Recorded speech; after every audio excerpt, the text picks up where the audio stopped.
Once upon a time, in the ancient kingdom of Magadha, there lived a young and curious boy named Siddhartha. Born to King Suddhodana and Queen Maya, Siddhartha was destined for greatness. The kingdom rejoiced, for it was prophesied that he would either become a powerful ruler or a wise sage. As Siddhartha grew older, his parents surrounded him with every luxury imaginable, hoping to shield him from the harsh realities of life.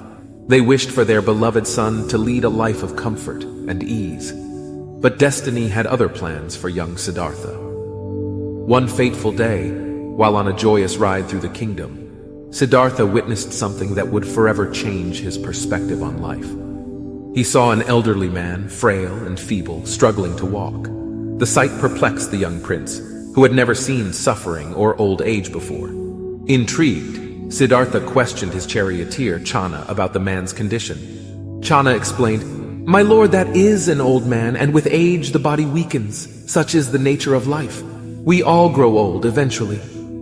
The encounter left a profound impact on Siddhartha's heart. He couldn't shake off the reality of suffering that awaited everyone, no matter how wealthy or powerful they were. This experience planted a seed of compassion and a deep desire to understand the meaning of life.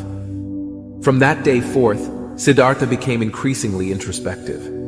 He spent hours contemplating the nature of existence, seeking answers to the universal questions of pain, suffering, and the path to true happiness. As the days turned into weeks and weeks into months, the young prince grew more restless and discontented with his life of luxury. One night, unable to sleep, Siddhartha decided to explore the kingdom in secrecy. Disguising himself as a commoner, he ventured outside the palace walls with Channa by his side. They came across the harsh realities of life, poverty, illness, and death. Witnessing the suffering of the common people deeply moved Siddhartha. He realized that no amount of riches and pleasures could shield one from the inevitable hardships of life. Determined to find the truth, Siddhartha knew he had to leave the palace and embark on a spiritual journey. One moonlit night, without uttering a word to anyone, Siddhartha bid farewell to his comfortable life as a prince. He shaved his head, donned the saffron robes of an ascetic, and set out into the unknown, seeking enlightenment. For 6 long years, Siddhartha wandered from one ascetic community to another, practicing extreme austerities and engaging in deep meditation. He sought wisdom from renowned sages and gurus, but none could provide him with the answers he sought. One day, as Siddhartha sat beneath the Bodhi tree in deep meditation, he vowed not to rise until he had attained the ultimate truth. Mara, the tempter, tried to distract him with illusions of wealth, power, and desire, but Siddhartha remained steadfast in his pursuit. Finally, on the full moon night of Vesak, enlightenment descended upon Siddhartha.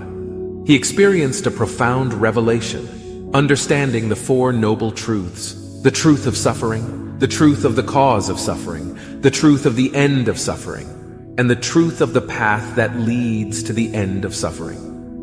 From that moment on, Siddhartha became Gautam Buddha, the awakened one. He had discovered the middle path, a balanced approach between extreme indulgence and severe asceticism.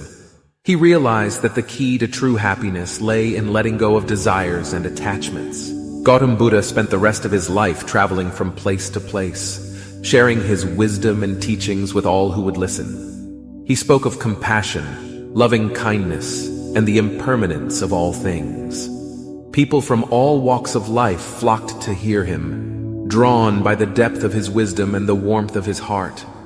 Once, during a sermon in a small village, a young woman named Kisa Gotami approached Gautam Buddha with tears in her eyes. She clutched her lifeless infant in her arms and pleaded, "O great sage, bring my child back to life." Gautam Buddha gazed at her with kindness and said, "I will grant your wish, Kisa Gotami, but first you must bring me a handful of mustard seeds from a household that has not experienced the pain of death." Feeling hopeful, Kisa Gotami rushed from house to house, seeking the mustard seeds as instructed. But in every household she encountered stories of loss and grief, for death spares no one.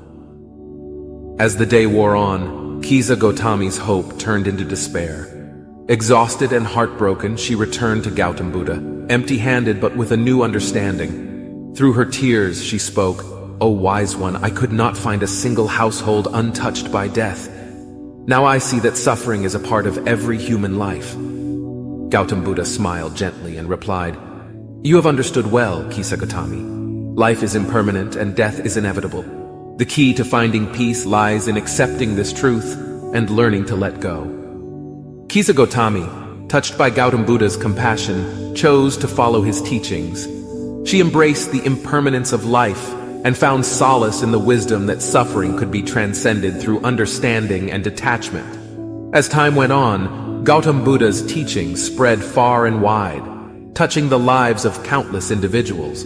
His message of compassion and wisdom transcended boundaries and continues to inspire people even today. The moral of this story is that suffering is an inherent part of life.